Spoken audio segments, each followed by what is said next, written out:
ao nosso coração dos dias em que nós estamos vivendo. Em nome de Jesus. Abra comigo a sua Bíblia, Provérbios capítulo 14. Quero dar boas-vindas a todos que nos visitam nessa manhã. Que Deus possa falar grandemente ao seu coração. Sinta-se em casa. Provérbios 14. Eu ontem fui dar uma palavra rápida numa conferência de mulheres. E essa foi a palavra que o Senhor pôs no meu coração. Mas ontem eu só fiz uma introdução. Eu quero ministrar ela para a nossa igreja hoje, porque eu sei que é bênção para a nossa vida. E Provérbios 14, 1 diz assim: toda mulher sábia edifica a sua casa, mas a tola a derruba com as próprias mãos. E Provérbios 24, versos 3 a 4 diz assim: com sabedoria se constrói a casa, e com entendimento ela se firma. Pelo conhecimento, os seus cômodos se enchem de toda espécie de bens preciosos e desejáveis. Você pode se sentar.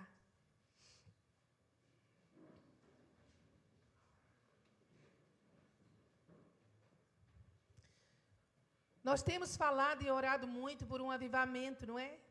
Quem é que ora por um avivamento? Quem ora por um avivamento em Portugal? Glória a Deus. E eu creio que o Senhor, Ele vai derramar, porque a palavra diz que o Senhor vai derramar do seu Espírito sobre toda a carne nos últimos dias. Nós oramos por um avivamento, nós cremos que esse avivamento vai tocar todas as classes, todas as esferas da sociedade, não é? Mas, irmãos, onde que esse avivamento precisa começar? Dentro da nossa casa. Eu não digo que o avivamento tem de começar dentro das nossas igrejas, não. Porque toda igreja, ela é saudável quando ela tem famílias saudáveis. Todo ministério é abençoado quando ele tem famílias abençoadas. Como é que termina o Antigo Testamento? O Senhor trazendo uma palavra profética. Que nesses últimos dias, o mesmo Espírito que agia na vida de Elias, ele vai vir novamente, convertendo o quê? O coração dos pais aos filhos e dos filhos aos pais, para que Deus não venha e fira a terra com maldição. Então, nós precisamos atentar muito para essa questão, porque nos últimos dias, esses dias em que nós estamos vivendo, nós temos visto que lá do lado de fora, não é? Muitas ideologias se levantando. Como eu falei ontem, a guerra hoje contra a igreja é no campo das ideias, é no campo das filosofias, é no campo das ideologias. E a igreja de Jesus, ela precisa fazer o quê? Ir lá para fora, para ela, com suas armas humanas e seus argumentos humanos, ela lutar também como os ímpios lutam? Não, meus irmãos. As nossas armas não são carnais, disse Paulo. As nossas armas não são humanas, elas são espirituais. E elas são poderosas em Deus para a destruição de fortalezas. A igreja precisa entender que nós estamos nos últimos dias. E as nações estão perdendo a sua soberania. As nações estão sendo enfraquecidas por causa de um governo global, não é? De um governo mundial, de um governo único. As nações estão sendo enfraquecidas, mas o que torna uma nação mais enfraquecida ainda é uma igreja enfraquecida. Porque quando a igreja é forte, a sociedade é forte, a nação é forte. Irmãos, Satanás ainda não transformou esse mundo num verdadeiro inferno por causa da presença da igreja aqui. Quando a igreja for tirada no arrebatamento, esse mundo vai virar um caos. Agora, o que torna uma igreja forte? Famílias fortes. Uma igreja forte não é composta só de crianças. Uma igreja forte não é composta só de jovens. Uma igreja forte também não é composta só de adultos e pessoas mais experientes. Mas uma igreja forte, ela é composta por famílias fortes. Agora, o que torna uma família forte? Pais e filhos que andam dentro do que Paulo disse em Efésios capítulo 5 e capítulo 6. Eu sempre falo, irmãos, nós devemos sim usar alguns livros da Bíblia para nosso devocional, como Salmos, por exemplo, que nós usamos muito nos nossos momentos de oração, porque eles retratam a nossa humanidade, nossos sentimentos, nossas emoções, mas como crentes em Jesus, nós precisamos de fundamentos doutrinários. Nós precisamos de fundamentos sólidos, nós precisamos de rudimentos da palavra. Senão nossa vida não vai ter fundamento algum. E Paulo, em Efésios 5, eu não vou ler Efésios 5, mas Paulo começa dizendo: mulheres, sejam submissas a vossos maridos como ao Senhor. Obedeçam vossos maridos. Honrem vossos maridos. Submetam-se à missão do vosso marido. Maridos, amem as vossas esposas como Cristo amou a igreja e se entregou a si mesmo por ela. Qual é a parte mais difícil? Honrar o marido, respeitar o marido ou amar a esposa como Cristo amou a igreja? Mas também Paulo fala para os pais em relação aos filhos. Pais, não provoqueis os vossos filhos à ira, mas educai-os, criai-os na admoestação, criai-os no temor do Senhor. Quantos pais induzem seus filhos à ira? Nós precisamos de sabedoria do Senhor para esses dias em que nós estamos vivendo, irmãos. Mas também fala para os filhos: filhos, honrem vossos pais, que é o primeiro mandamento com promessa. Então a palavra do Senhor, ela traz conselhos para quê? Para que as famílias sejam fortalecidas. E você que tem filhos ainda menores de idade, preste atenção nessa palavra. Receba essa palavra no seu espírito. Se tem filhos mais velhos também. Mas mais importante são as crianças que estão sendo formadas na sua identidade agora. O que vai ser dessas crianças daqui a 3, 4, 5 anos? Irmãos, olha, aqui no louvor, as meninas que vieram criancinhas, agora já estão aqui, já estão na faculdade, porque passa muito rápido. E sabe, as igrejas evangélicas, dentro delas, nunca se falou tanto de sexo, até da raiva. Não tem um encontro de casal que não fala de sexo. Tem tanta coisa para falar de casamento, irmão. Casamento é 99% de amizade, cumplicidade e 1% de sexo, mas dentro da igreja só fala de sexo e começa a vulgarizar a forma como se fala do sexo. E nunca houve tanto caso de divórcio dentro da igreja como hoje. De 2007 para cá, o número de divórcios dentro da igreja evangélica aumentou em 200%. Você pode falar misericórdia? Nessa hora a gente não pode falar amém. A gente tem que falar misericórdia. Nunca se falou tanto em família. Nunca houve tantos seminários para família. E, no entanto, nunca houve, sabe, irmãos, tanta violência doméstica. É que antigamente tudo bem devia de existir, né? Mas não tinha redes sociais, não tinha ninguém filmando. Por exemplo, essas atrocidades que estão acontecendo em Israel, isso já aconteceu muitas vezes. Muitas vezes. Só que, por exemplo, na época de Nabucodonosor, na época de Herodes, né? Na época de Hitler, não tinha telemóvel para filmar tudo. Agora tem. Filma matando na hora, assim, tá. Aí vai para o mundo, né? E hoje nós vemos pastores batendo nas esposas. Nós vemos pais matando seus filhos. Crentes, gente do altar. Nós vemos filhos matando seus pais. E nunca falamos tanto de família. Nunca falamos tanto, irmãos, sobre amor. E nunca houve tanto caso de repúdio no meio dos casais cristãos. Nós temos falado tanto sobre como educar filhos, especialmente, não é citando o que eu falei aqui de Efésios 5 e 6, mas nunca houve tanto caso de falta de respeito. Eu às vezes fico tão admirada, para não dizer assustada, na forma como eu vejo as crianças às vezes se respondendo a seus pais, respondendo aos seus avós, respondendo às pessoas mais velhas. Eu não gosto de falar assim, antigamente era assim, porque parece que cada época tem que ter sua própria seu próprio estilo de vida.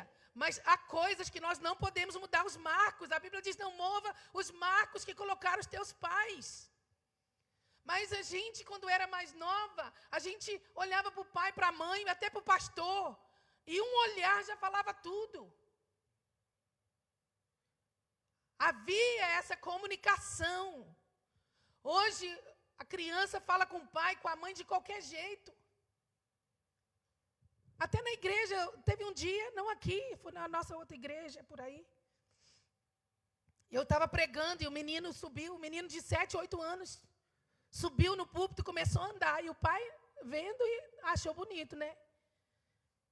Aí eu fui lá no menino e falei assim, desce, vai lá ter com seus pais. Ai, irmãos, ele falou um palavrão para mim. Que é claro que eu não vou reproduzir aqui, não é? Mas eu fiquei escandalizada. Filho de um oficial da igreja. Então, irmão, será por que essas coisas têm acontecido? Será que é por aquilo que Jesus falou lá em Mateus 24:12, que se por se multiplicar a iniquidade, o amor de muitos vai se esfriar? Também, não é? Então, nós precisamos de voltar o quê? Para a palavra. Pega a sua Bíblia aí agora na sua mão e diga assim, a Bíblia é a minha única regra de fé e prática. Irmãos, esse é o maior código de ética que existe. Nunca vai existir outro código de ética mais importante do que a palavra do Senhor. Então, as ideologias que nós vemos aí fora nessa década, né, tem sido a última fortaleza levantada contra a igreja. As filosofias, as ideologias, as especulações, as teorias que nós estamos vendo aí fora, tem sido a última fortaleza que o diabo tem levantado para destruir a igreja, para enfraquecer a igreja de Jesus, para tornar a igreja menos ativa. E aí a igreja faz o quê? Vamos lá fora e vamos também mobilizar. Vamos mobilizar com armas humanas, vamos mobilizar com argumentos, vamos lá contra essas ideologias. Não! Nós não temos que fazer isso primeiro. Perseguição sempre houve contra a igreja. E quanto mais perseguiam a igreja, mais ela crescia. E assim tem sido. Nas nações onde a igreja é mais perseguida, é onde a igreja mais cresce. Então a igreja de Jesus, irmãos, ela tem que fazer o quê? Ela tem que olhar para dentro de si mesma e começar a fortalecer dentro. Porque enquanto a gente está fora tentando, né, argumentar politicamente, com nossas ideologias também, o diabo está aqui dentro fazendo a festa nas famílias. O diabo está dentro, destruindo os casamentos, destruindo relacionamentos entre pais e filhos, e nós precisamos de abrir os nossos olhos. Você já leu um caso na Bíblia, que agora eu não sei o texto que está, daquela mãe que o seu filho foi morto na guerra, e ela ficou um tempão lá, dias, abanando o menino para que os abutres não comessem a sua carne? Deus te deu filhos, para nenhum abutre tocar neles, você precisa protegê-los, porque os abutres estão aí, irmãos. E como nós fazemos isso? Ensinando o casal sacerdotal a cuidar bem da sua casa. Todo projeto de construção envolve muitas coisas, não é? Ontem eu falei um pouquinho sobre isso, que ninguém constrói uma casa sozinho. É preciso de muitas coisas, né, unidas. Precisamos de um terreno, precisamos de um projeto, né, de um arquiteto, precisamos de engenheiros, precisamos da licença. Nós estamos nesse processo, né? Obrigado, pastora Cidar.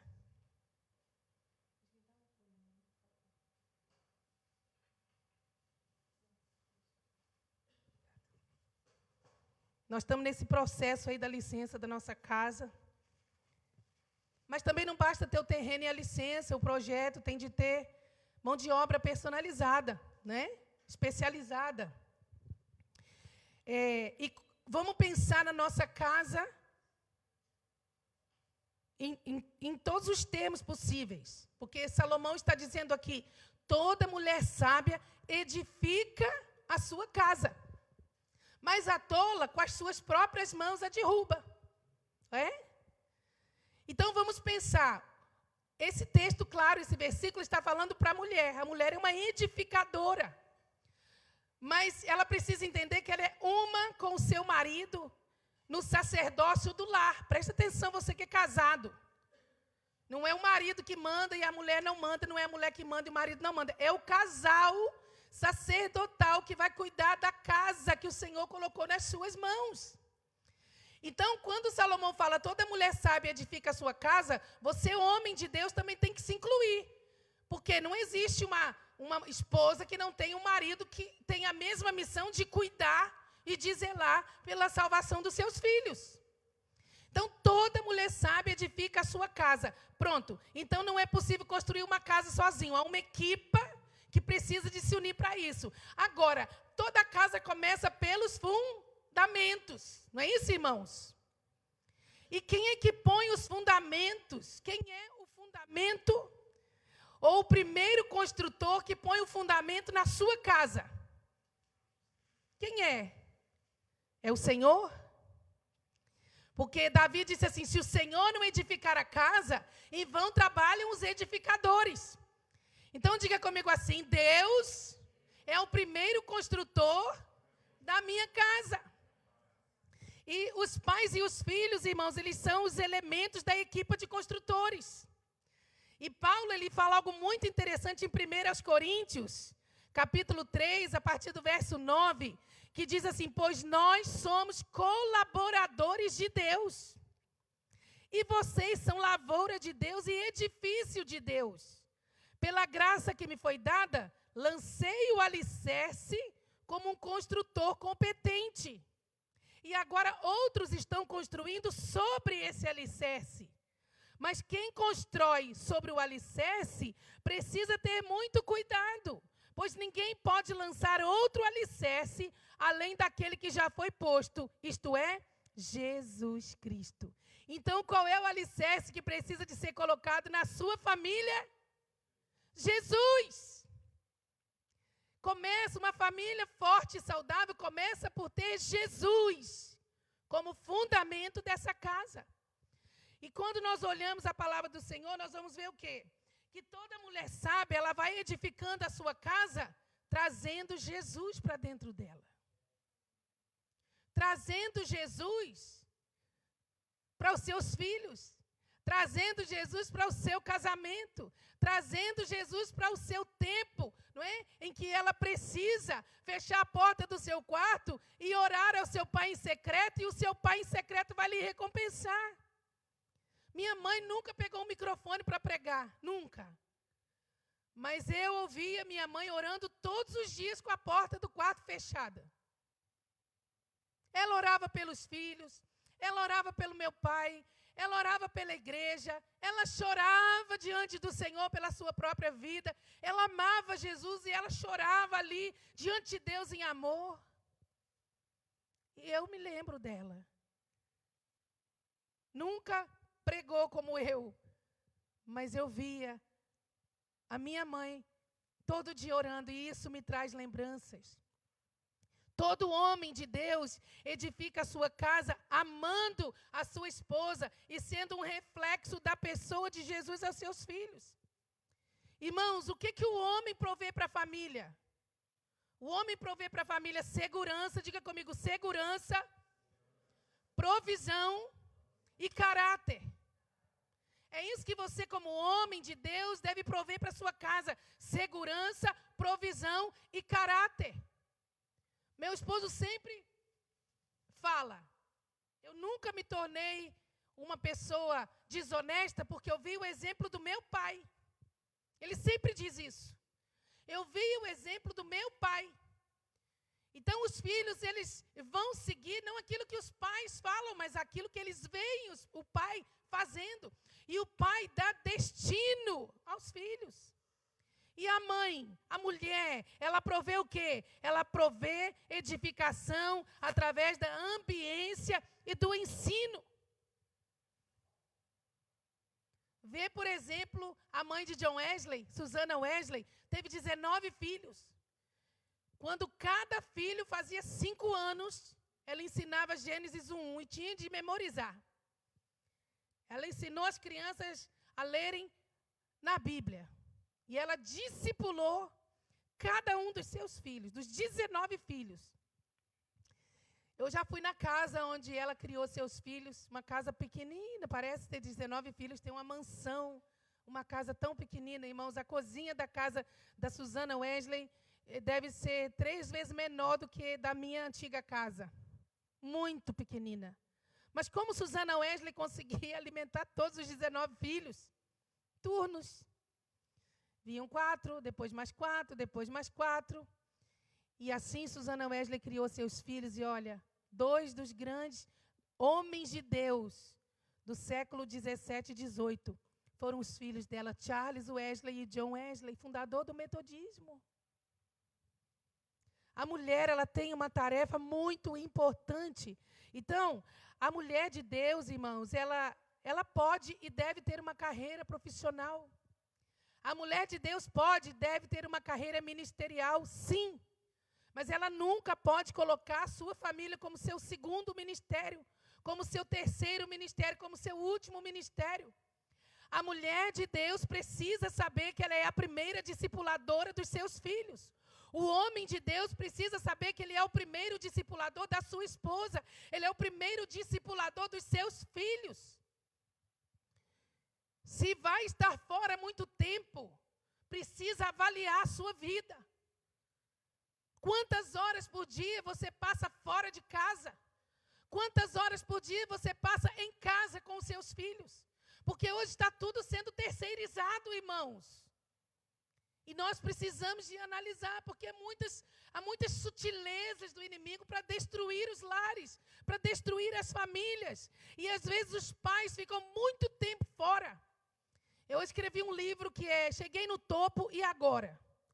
E ele fala da pessoa que tem sonhos de construir um futuro brilhante, mas durante o percurso começa a quebrar princípios e passar por cima de relacionamentos. E quando ele chega no topo, ele já perdeu o casamento, ele já perdeu os filhos, ele já perdeu a igreja, ele já perdeu tudo.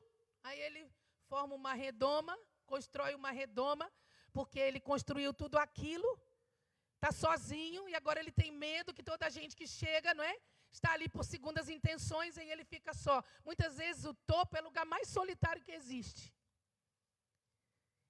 Então, há pais e mães que trabalham tanto em prol de um futuro, querem dar um futuro até mesmo para os filhos, que não providenciam o mais importante, que é a presença. Irmãos, quantos pais trabalham tantas horas, mas trazem um presentinho para os filhos? Você acha que isso substitui o sentimento? Você acha que isso substitui a sua presença? Não! Da mesma forma como nossos dízimos e ofertas não substituem o nosso coração diante de Deus. Da mesma forma como o nosso trabalho em prol do reino de Deus não substitui a nossa relação com Cristo. Da mesma forma, um pai e uma mãe que trazem presentes para compensar a falta de presença, não vai funcionar. Então, não há famílias perfeitas, mas há famílias saudáveis, e nós precisamos de buscar em Deus sabedoria e buscar em nós disciplina para que nós tenhamos famílias saudáveis. Então Salomão, ele disse: toda mulher sábia edifica a sua casa, mas a tola com as suas próprias mãos a destrói. Então, a mulher do nosso século, ela tem sido muito empoderada, não é? A pastora Cidá ainda falou na escola dominical hoje. Ela está a falar sobre as 10 pragas do Egito.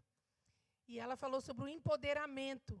Mas ela disse que não queria falar sobre isso, não. Eu acho que ela, depois, qualquer dia, ela vai acabar falando. Que as pessoas que falam assim, eu não vou falar nada. Daí a pouco começa a falar, né? Ela é assim. Mas daqui a pouco ela vai falar sobre essa questão do empoderamento. Mas nós temos visto a mulher dessa década sendo muito empoderada. E glória a Deus, porque assim o Senhor tem levantado as mulheres, o Senhor tem usado as mulheres, não é? Como mães dessa geração, como mães de destino. Irmãos, o que seria da igreja se não fossem as mulheres? Os homens não falaram amém, mas podem falar um amém, irmãos? Se eu fosse depender da maioria dos homens que estão aqui, que está aqui hoje, para a reunião de oração, não tinha reunião de oração. Mas as mulheres estão lá. Tem homens também, irmãos, não vou generalizar, tá bom? Mas as mulheres são muito mais ativas no ministério. As mulheres são muito mais comprometidas. Então, a mulher de Deus, ela deve sim se deixar usar pelo Senhor no ministério, ter uma carreira profissional, poder ser uma voz nessa geração, ser uma voz nessa sociedade. Então, a mulher de Deus, ela tem sido empoderada, mas muitas vezes nós estamos empoderando de forma errada. O feminismo cada vez mais entrando na igreja, irmãos. A mulher de Deus, ela não pode ser feminista. O feminismo vai contra tudo aquilo que a palavra do Senhor traz. O feminismo se levanta e diz assim: não aceitamos a autoridade do homem. Não aceitamos a autoridade patriarcal. Não queremos a Bíblia, porque a Bíblia é machista. Mas a Bíblia é patriarcal. Deus é um Deus patriarcal.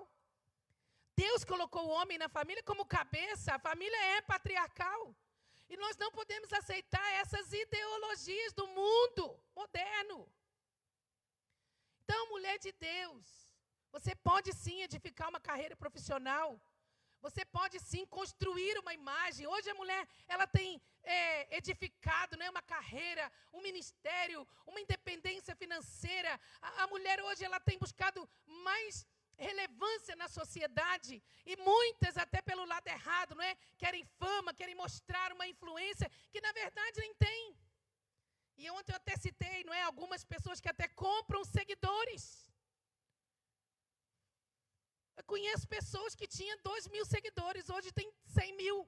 E quando você vai ver, só conta inativa, porque compra seguidores. Mas o engajamento é pouco.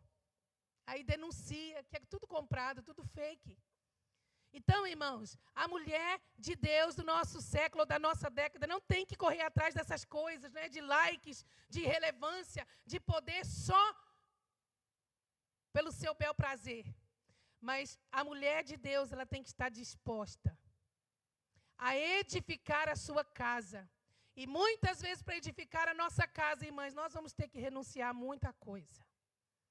Nós vamos ter que estar dispostas e decididas a edificarmos a nossa casa, sacrificando muitas vezes as nossas próprias vidas em prol do nosso lar. Muitas mulheres são vistas, não é, como muito inteligentes, emergentes, mas muitas delas têm sido tolas, porque têm menosprezado o mais importante da sua vida, o seu casamento e a vida dos seus filhos. Que o Senhor nos ajude. E Salomão, ele fala que para se edificar uma casa, é preciso haver sabedoria, diga comigo, sabedoria, entendimento e conhecimento. Olha o que ele fala aqui no Provérbios 24:3. Com sabedoria se edifica a casa, e com entendimento ela se fortalece. Pelo conhecimento, seus cômodos, diga comigo, seus cômodos se enchem de toda espécie de bens preciosos e desejáveis. Então ele diz, é preciso haver sabedoria, entendimento e conhecimento para se edificar e se estabelecer uma casa. E como resultado, os cômodos da casa se enchem de bens aprazíveis. Então, uma pesquisa mostrou que das famílias saudáveis, 32% se reúnem para momentos de entretenimento. Como é a sua família? Vocês se reúnem para momentos de entretenimento? Você que é mais velho, você tem memórias, boas memórias ou nem tão boas memórias dos tempos em família? 63% tomam um pequeno almoço juntos. Você tem uma mesa na sua casa? Na minha casa, quando eu era criança, tinha uma mesa enorme na varanda. Mas cada um comia a sua hora, do seu lugar, onde queria. Só Natal, Páscoa, às vezes aniversário, que a gente comia todos juntos. E era tão bom quando a gente sentava e comia juntos. Eu fui visitar a Nazaré e o Edson essa semana e ela me mostrou a mesa de vidro da casa dela. E ela disse, pastora, minha maior alegria foi quando eu comprei essa mesa. porque eu cheguei há pouco tempo, eu não tinha uma mesa, e lá na minha casa eu costumava ter a mesa para ter, não é, comunhão, e eu achei bonito essa alegria dela de ter essa mesa. 75% jantam juntos. 34% ajudam nos afazeres domésticos.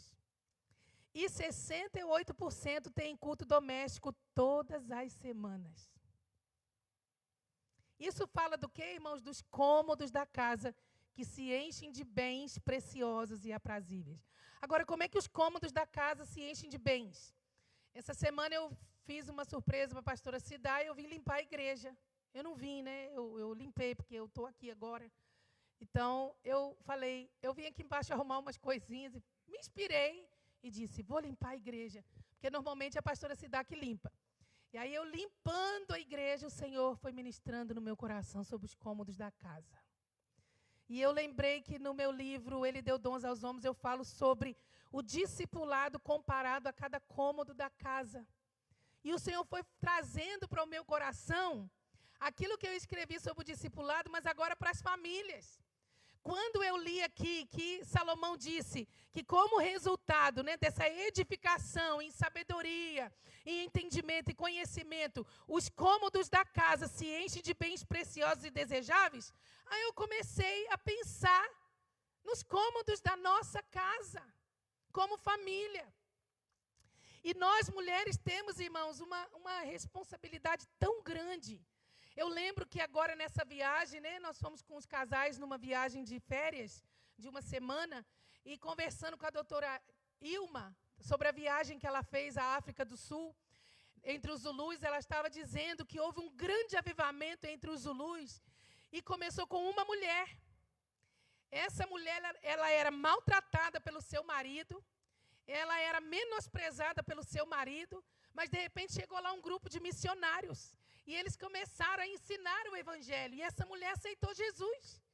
E ela começou a aprender sobre como deve se portar uma esposa, uma dona de casa, como ela deve aprender a honrar o seu marido. E a mulher começou a mudar em casa, gente. E o marido começou a ver aquela mudança e não entendia nada. Ele maltratava a esposa e a esposa continuava sendo piedosa. E aí ele disse assim, eu vou espreitar o que esse missionário está ensinando para essas mulheres.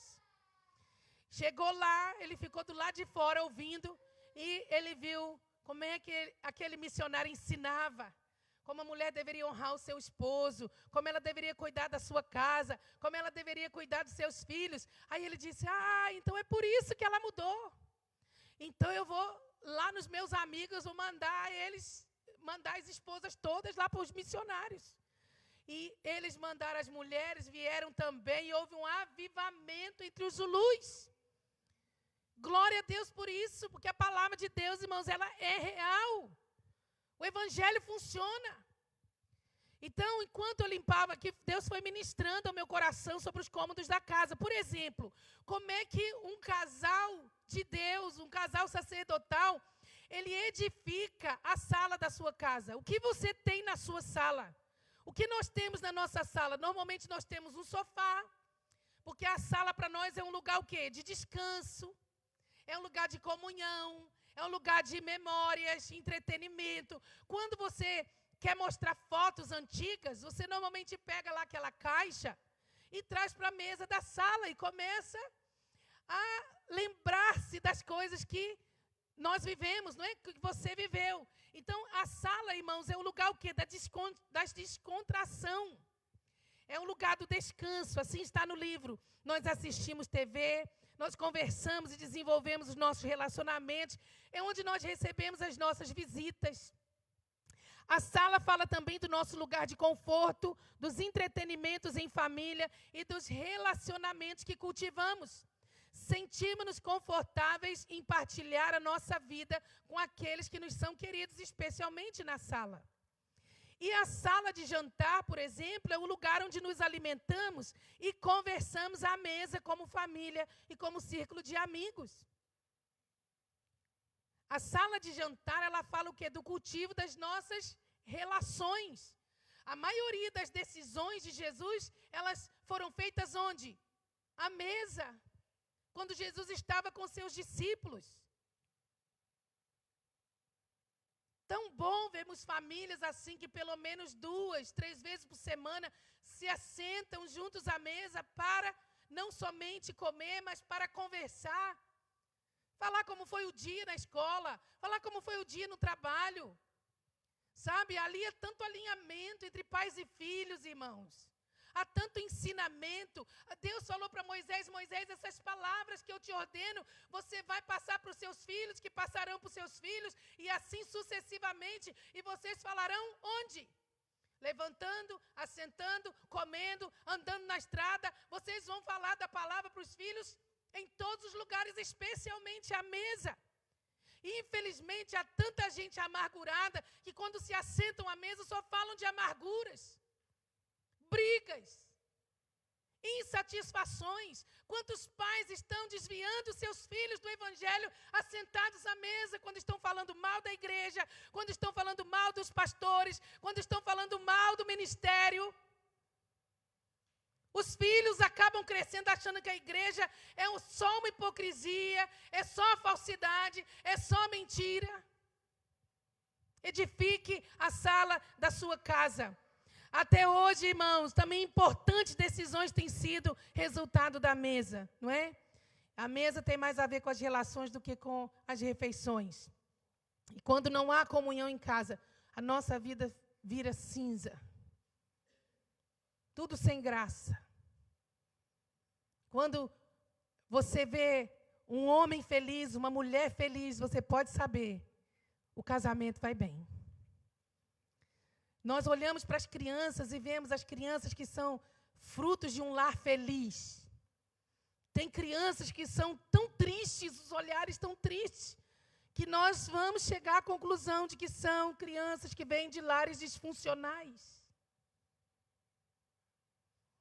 Nós tivemos o caso de uma menina, uma criança em nossa igreja, que ela era gaga. Ela não falava direito, ela tinha muita dificuldade de se comunicar. E a gagueira dela era muito, muito forte.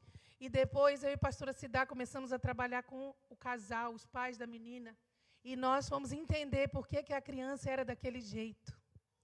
Começamos a trabalhar com os pais. A menina hoje é uma psicóloga. Então, muitas vezes as crianças, elas vêm de lares disfuncionais. Cuidado, você que é casado, não use a sala para brigar na frente dos seus filhos. Não use a sala, sabe, para falar de coisas que os filhos não têm nada a ver com isso.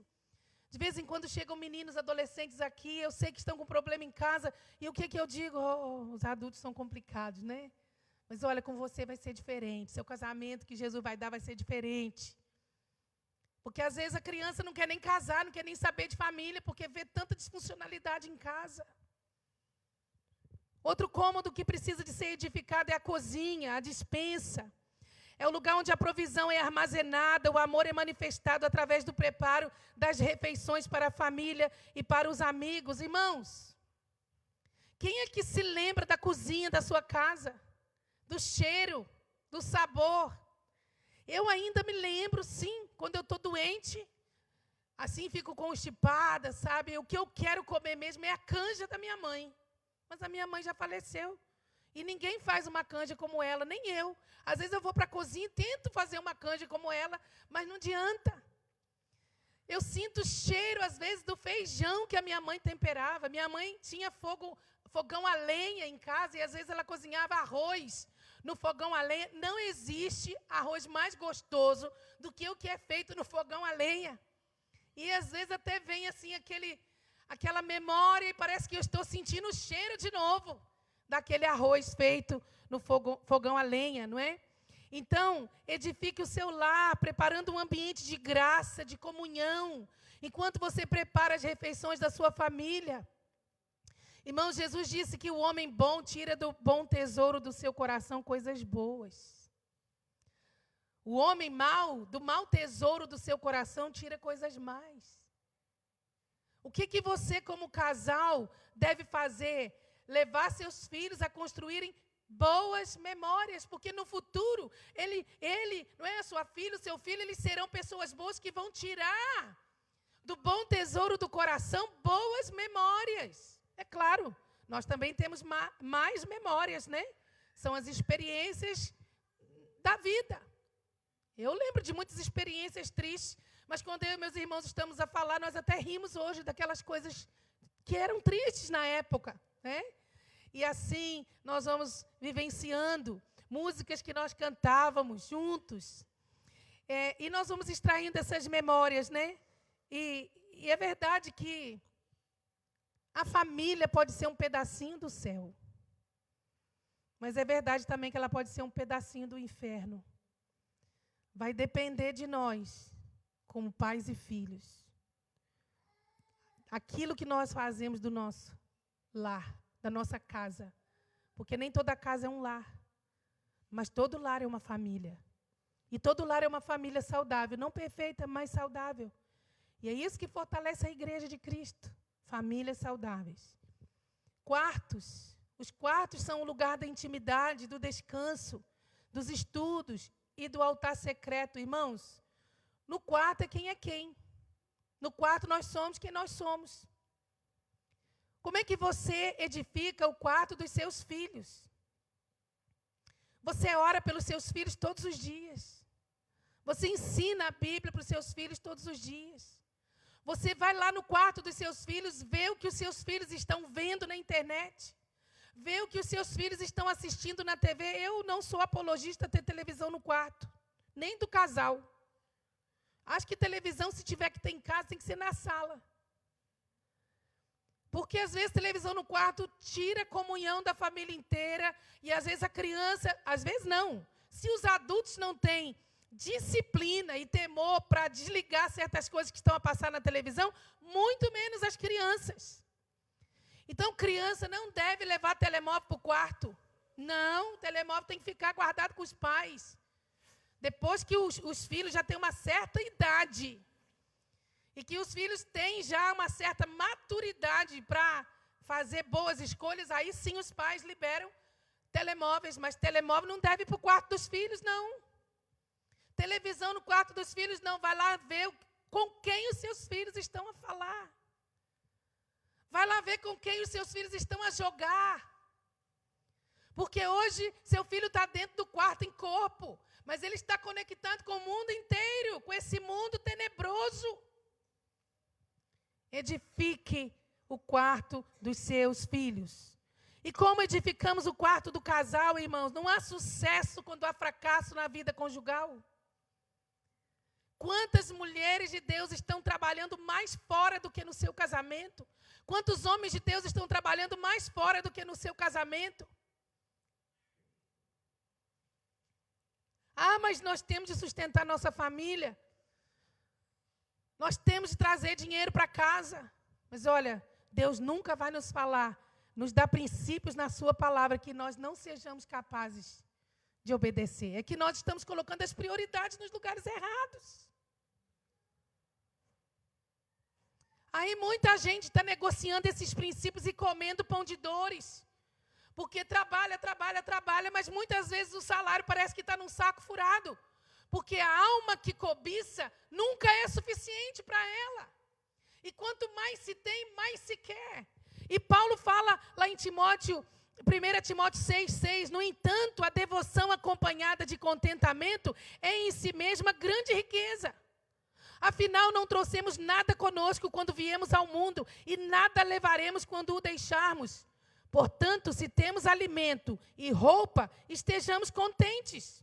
Mas aqueles que desejam enriquecer caem em tentações e armadilhas, e em muitos desejos tolos e nocivos que os levam à ruína e destruição.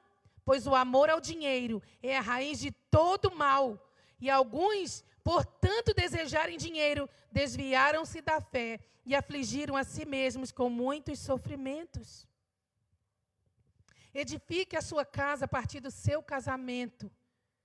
E tenha como maior riqueza na sua vida não os milhares de euros que você pode ganhar trabalhando 15 horas por dia, mas a maior riqueza é o que você vai deixar dentro dos seus filhos. Nós fomos nessa viagem, fomos a um cruzeiro. Quero dizer para os irmãos que muitas vezes vão fazer viagens assim, gastam 5.000 euros numa viagem de 15, 20 dias, que fazer um cruzeiro em casal é baratinho. É, não é, gente? Ai, é um cruzeiro, parece que é coisa do outro mundo. Não, vamos desmistificar isso. É barato, irmãos, não é caro. E aí alguns casais, né, foram conosco, nós fomos celebrar nossos 25 anos de casado, quer dizer que é só em dezembro, mas já estamos comemorando já antes da hora. Doutora Ailma e o pastor Celso foram comemorar os 50 anos, e os outros casais foram também para desfrutar de um tempo. Mas alguns casais não tinham esse hábito de sair sozinhos, deixando os filhos. Tem que começar o desapego, porque um dia seus filhos vão casar, ou seja, antes de casar ainda vão para a faculdade, sabe? Vá praticando o desapego. E foi tão bom. Eles falaram com os filhos todos os dias, claro. Mas valorize o seu casamento, mais do que valoriza seus filhos. Quantas mulheres valorizam mais os filhos do que o casamento? Quantos homens valorizam mais os filhos do que o casamento? Não vou entrar nas questões de filho dormir no quarto, essas questões aí é para outro dia, que a gente já está com a hora avançada. Mas outra área da casa que precisa de ser edificada, a casa de banho, a área de serviço, que é o lugar onde nós nos limpamos, nos perfumamos, não é? Cuidamos, para que um bom banho nos refaça do dia cansado que tivemos. E sabe, casa de banho é o lugar onde a gente mais se olha ao espelho, não é? Casa de banho tem de ter espelho, não é, irmãos? Aliás, para uma mulher, a casa toda tem de ter espelho.